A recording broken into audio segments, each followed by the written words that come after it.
وعلى آلك وأصحابك یا رحمت للعالمین۔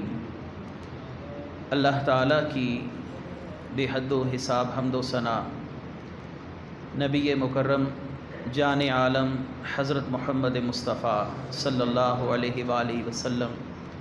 اور آپ کے جمیع آل و اصحاب کی بارگاہ ناز میں انتہائی تعظیم و تکریم کے ساتھ درود و سلام کے نذرانوں کے بعد انتہائی عزت اور احترام کے لائق قاری عبدالخالق زاہد صاحب دامت برکاتہم القدسیہ، انتہائی عزت اور احترام کے لائق حافظ قاری نواز عطاری صاحب دامت برکاتہم العالیہ، انتہائی تعظیم و تکریم کے لائق حافظ سیام عمر صاحب، منتظمین محفل اور منتظمہ کمیٹی مسجد حاضہ چودھری سہیل صاحب، چودھری ثاقب صاحب اور دیگر افراد جنہوں نے اس محفل کے انعقاد میں کسی قسم کا بھی حصہ لیا۔ اللہ تبارک و تعالیٰ کا بے حد و حساب فضل و کرم ہے کہ اللہ تعالیٰ نے ہمیں اپنے پاک کلام کو سننے کی اور ختم کرنے کی توفیق مرحمت فرمائی۔ آج ہم ختم قرآن کے سلسلے میں پھر حاضر ہیں۔ حضرت انس رضی اللہ تعالی عنہ فرماتے ہیں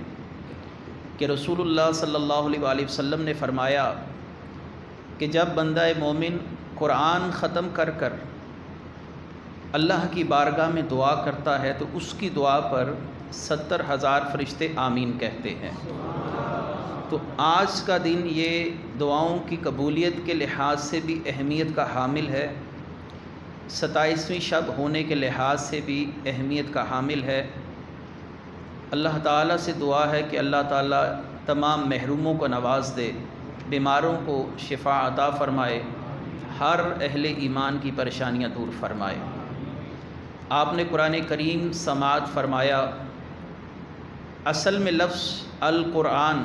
یہ عربی زبان کا لفظ ہے جو قرعن سے مشتق ہے۔ یہ کس سے بنا ہے؟ جب گھڑے کے اندر پانی اکٹھا ہو جائے تو عربی زبان میں کہا جاتا ہے قرع الماء فی الحوض، پانی اکٹھا ہو گیا ہے حوض کے اندر، ایک گھڑے کے اندر، تو اس میں جمع کا معنی پایا جاتا ہے۔ اللہ تعالیٰ نے قرآن میں فرمایا ان علینا جمعہ، ہم پر ہے کہ ہم اس کو جمع کریں گے، اس کی حفاظت ہم فرمائیں گے، اس کو جمع ہم کریں گے۔ تو ایسی کتاب جس کے اندر اللہ تعالیٰ نے امت مسلمہ کے لیے رشد و ہدایت کو جمع کر دی ہے، اس لیے اس کو قرآن کہا جاتا ہے۔ اس کے اندر ہدایت ہے، اس میں شفا ہے، اس لیے اس کو قرآن کہا جاتا ہے۔ اس میں علوم جمع ہیں، اس لیے اس کو قرآن کہا جاتا ہے، کیونکہ قرآن کا مطلب ہوتا ہے کسی شے کا جمع ہو جانا، مل جانا۔ اگر قرآن کریم فرقان حمید پر نظر ڈالی جائے تو قرآن امام بھی ہے، ہدایت اس کے اندر اللہ نے اکٹھی کر دی ہے۔ قرآن کریم میں شفا بھی ہے جو دلوں کو بھی شفا دیتی ہے، ظاہری امراض کو بھی شفا دیتی ہے، باطنی امراض کو بھی شفا دیتی ہے۔ امام باقر رضی اللہ تعالیٰ عنہ اہل بیت کے بہت بڑے امام ہیں، تو آپ سے کسی شخص نے کہا کہ میرا دل سخت ہو گیا ہے، عبادت میں دل نہیں لگتا، جب عبادت ہو رہی ہو تو دل اچاٹ ہو جاتا ہے، مسجد میں جانے کو دل نہیں کرتا۔ تو آپ نے فرمایا قرآن شفا ہے، اس میں شفا بھی ہے، تم زعفران کے ساتھ سورہ یاسین لکھو اور اس کو پھر پانی کے اندر گھول کر پی جاؤ، اللہ تمہارے دل کی سختی ختم فرما دے گا۔ اللہ تعالیٰ سورہ یاسین کے صدقے تمہارے دل کی سختی ختم فرما دے گا۔ اور اللہ تعالیٰ نے اس کو جمع کرنے کا ذمہ بھی لیا اور اس کی حفاظت کا بھی ذمہ لیا۔ مجھے یہاں پر ایک دلچسپ واقعہ جو بادشاہ مامون رشید کی رویداد جن لوگوں نے لکھی اس کے اندر یہ واقعہ لکھا ہے، اور قرآن کی عظمت کی بڑی واضح دلیل ہے کہ اس کو شوق تھا کہ وہ مختلف مکاتب فکر کے علماء کو بلا کر ان سے حکمت آمیز گفتگو سنتا اور ان سے گفتگو کرتا تھا۔ تو ایک بزرگ ہیں یحییٰ بن اقسم، یحییٰ بن اقسم کہتے ہیں کہ میں نے دیکھا کہ ایک سفید لباس میں بہت خوبصورت نوجوان وہ مامون رشید کے پاس آیا اور اس نے بڑی حکمت سے بھرپور گفتگو کی، تو میرے دل نے چاہا کہ میں اس کو دعوت دوں کہ تو اسلام میں آ جا تو مسلمان ہو جا، غلامی رسول میں آ جا، تیرے جیسا نوجوان یہودیوں میں وہ اچھا نہیں لگتا۔ تو یحییٰ بن اقسم کہتے ہیں کہ میں نے اس کو سمجھایا کہ تم اسلام میں داخل ہو جاؤ، لیکن اس لڑکے نے میری ایک بات نہیں مانی۔ بادشاہ مامون رشید نے بھی کہا کہ تو اتنا حسین نوجوان ہے، تو مسلمان کیوں نہیں ہو جاتا؟ اس نے کہا جس نے میرا دل گواہی دے گا کہ اسلام سچا دین ہے، قرآن کریم اللہ کی وہ کتاب ہے جو محفوظ کتاب ہے، تو میں اس دن مسلمان ہو جاؤں گا۔ یہ کہہ کر وہ چلا گیا۔ 1 سال کے بعد پھر وہی دن آیا جب ہم سب لوگ پھر اکٹھے ہوئے اور بادشاہ مامون رشید کے پاس علمی محفل دوبارہ سے جم گئی۔ اب وہ نوجوان آیا تو اس کے چہرے پر داڑھی بھی تھی اور اب وہ مسلمان ہو کر آیا۔ اب ہمارے دلوں میں یہ سوال تھا کہ یہ تو اپنے دین پر اتنی استقامت کے ساتھ کھڑا تھا، اس کو کس امر نے مجبور کر دیا کہ یہ یہودیت کو چھوڑے اور رسول اللہ صلی اللہ علیہ وسلم کی غلامی میں داخل ہو جائے؟ تو بادشاہ نے پہلا سوال یہ کیا کہ اے نوجوان مجھے یہ بتا کہ تو مسلمان کیسے ہوا؟ اس نے کہا جب آپ نے مجھ سے گفتگو کی کہ اسلام سچا دین ہے تو پھر میرے دل نے چاہا کہ میں آزماؤں عیسائیت سچا دین ہے، یہودیت سچا دین ہے یا اسلام سچا دین ہے۔ تو میں نے یہ امر آزمانے کے لیے، یہ معاملہ آزمانے کے لیے میں نے 3 کتابوں کا امتحان لیا۔ 3 کتابیں آسمانی کتابیں، ایک انجیل لی اور اس کی کچھ عبارات لکھی خوبصورت تختی کے اوپر، اور وہ دیکھنے والے کو اپنی طرف راغب کرتی تھی، جیسے آج آپ دیکھتے ہیں کہ بہت اچھے طریقے سے کتابت کی جاتی ہے پتھر کے اوپر۔ تو میں نے ان تختیوں میں کتابت کرتے ہوئے انجیل کی عبارات میں تحریف کر دی، جان بوجھ کر عبارات کو عبارات سے توڑ کر عبارات کے ساتھ ملا دیا، یعنی وہ اس طریقے سے ملایا کہ پڑھنے والے کو محسوس بھی نہیں ہوتا تھا، لیکن میں جانتا تھا کہ یہ عبارت ایسے نہیں ایسے ہے۔ اور جب میں وہ تختیاں لے کر عیسائیوں کے گرجے میں پہنچا تو انہوں نے اس کی خوبصورتی کو دیکھا، ان تختیوں کو پڑھا، لیکن جان نہیں سکے کہ اس بندے نے انجیل میں تعریف کی ہے۔ انہوں نے مجھ سے وہ تختیاں اچھے داموں خرید لیں، تو میرے دل میں آیا یہ کتاب تو محفوظ نہیں ہے۔ اس کے بعد میں نے یہ دوسرا تجربہ یہودیوں کے ساتھ کیا، اور میں نے ان کی آسمانی کتاب کو ایسی خوبصورت تختیوں پر لکھا، کتابت کی اور ان کے اندر تحریف کی۔ اب میں یہودیوں کے پاس جب اسے فروخت کرنے کے لیے پہنچا، انہوں نے وہ ان تختیوں کو پڑھا لیکن جان نہیں سکے کہ اس کے اندر تعریف ہوئی ہے۔ اور پھر یہی معاملہ میں نے مسلمانوں کے ساتھ بھی کیا۔ میں نے قرآن کی ایک آیت کو کہیں سے اٹھایا، دوسری آیت کے ساتھ ملا کر ایک آیت کا ربط بنا دیا، اور جب میں مسلمانوں کی مسجد کے باہر پہنچا تو چھوٹے سے بچے نے مجھے کہا تو قرآن کے اندر تحریف کر رہا ہے، یہ قرآن کریم کی آیت ایسے نہیں ایسے ہے۔ جب میں نے یہ سنا فعلمت ان ھذا کتاب محفوظ، میرے دل نے کہا یہی کتاب محفوظ ہے، یہی دین سچا ہے۔ اور فکان ھذا سبب اسلامی، میرے اسلام لانے کا سبب یہی واقعہ بنا کہ مسلمانوں کی کتاب محفوظ ہے جس کو اللہ نے بچوں کے دلوں میں بھی محفوظ کر رکھا ہے۔ یہ وجہ تھی میری اسلام لانے کی کہ قرآن کریم وہ عظمت والی کتاب ہے کہ اس کی حفاظت کا ذمہ اللہ تبارک و تعالیٰ نے خود لے رکھا ہے۔ دوسرا، آپ نے قرآن سنا بھی، سامع بھی حافظ ہیں، پڑھنے والے بھی حافظ ہیں، اور جو لوگ حفظ کرتے ہیں، اس کی فضیلت پر تو میں 2 احادیث آپ کے سامنے پیش کروں گا، لیکن قرآن کریم کا دل کہا جاتا ہے سورہ یاسین کو۔ یہ قرآن کریم کا دل ہے۔ اللہ تبارک و تعالیٰ نے زمین و آسمان کی تخلیق سے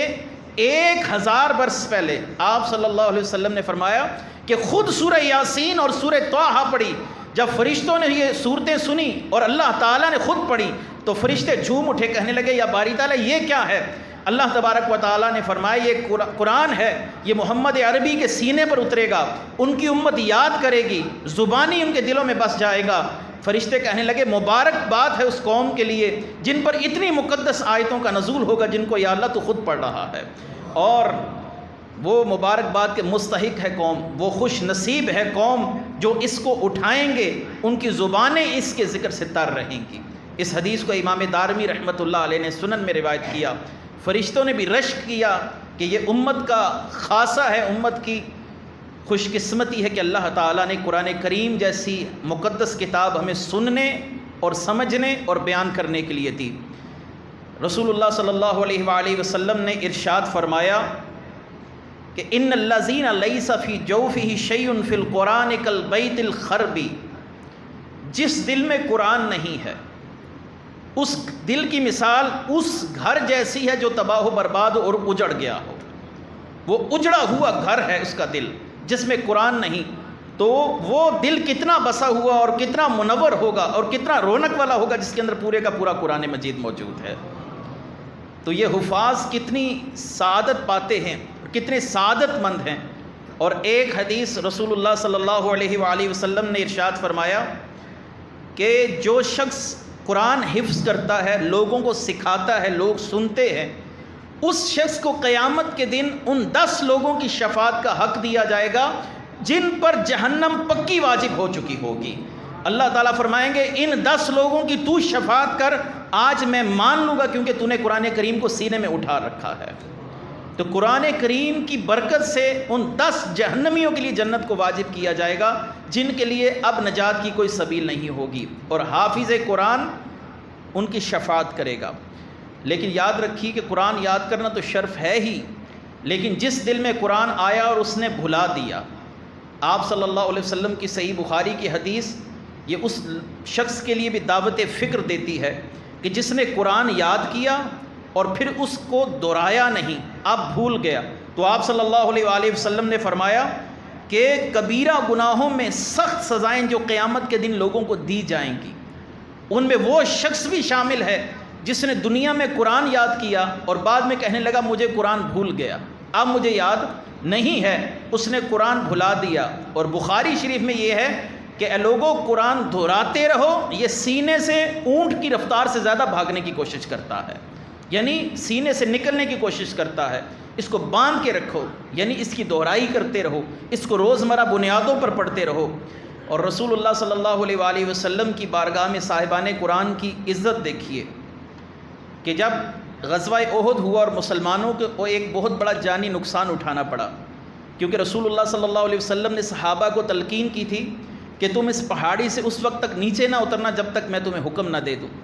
لیکن صحابہ کرام رضوان اللہ تعالی علیہم اجمعین سمجھے کہ دشمن جا چکے ہیں، تو وہ پہاڑی سے خود ہی نیچے اتر آئے اور دشمن نے پھر لوٹ کر ان پر حملہ کر دیا، جس سے مسلمانوں کو بہت بڑا جانی نقصان اٹھانا پڑا۔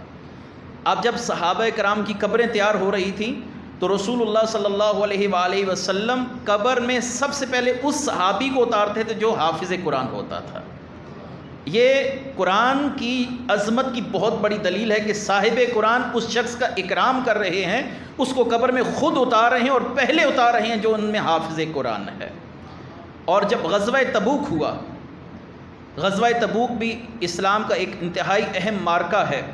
تفصیلات تو پھر کسی موضوع پر کسی موقع پر عرض کروں گا، اور یہ آخری بات کرتا ہوں میں، پھر گفتگو ختم کرتا ہوں۔ غزوہ تبوک ہوا تو بنو مالک بن نجار کا جھنڈا، کیونکہ ہر قبیلے کا جھنڈا اس قبیلے کے کسی معتبر شخص نے اٹھا رکھا ہوتا تھا، تو معتبر شخص مالک بن نجار، جو بنو مالک بن نجار کا جھنڈا تھا، وہ عمارہ بن حزم رضی اللہ تعالیٰ عنہ نے اٹھا رکھا تھا۔ آپ صلی اللہ علیہ وآلہ وسلم تشریف لائے اور آپ نے اس قبیلے کا جھنڈا لے کر سیدنا زید بن ثابت انصاری کو تھما دیا، اور آپ نے فرمایا صلی اللہ علیہ وآلہ وسلم نے، اے عمارہ یہ جھنڈے کا حقدار زید بن ثابت ہے، کیونکہ وہ حافظ قرآن ہے اور حافظ کو اللہ تعالیٰ نے عزتیں عطا کی ہوئی ہے۔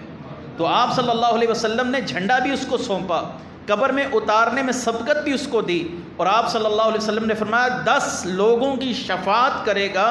جو لوگ پکے جہنمی ہوں گے ان کے لیے نجات کی کوئی سبیل نہیں ہوگی، اب صاحب قرآن ان کی شفاعت کرے گا۔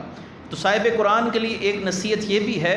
کہ قرآن کی دہرائی کرتا رہے، آپ بھی اپنے بچوں کو حفظ کی طرف لے کر آئیں تاکہ بچے قرآن حفظ کریں، کیونکہ حافظ قرآن کے والدین کو قیامت کے دن رسول اللہ صلی اللہ علیہ وسلم نے فرمایا ایک ایسا تاج پہنایا جائے گا جس کے اندر لگے ہوئے جواہرات کی روشنی سورج سے بھی زیادہ روشن ہوگی،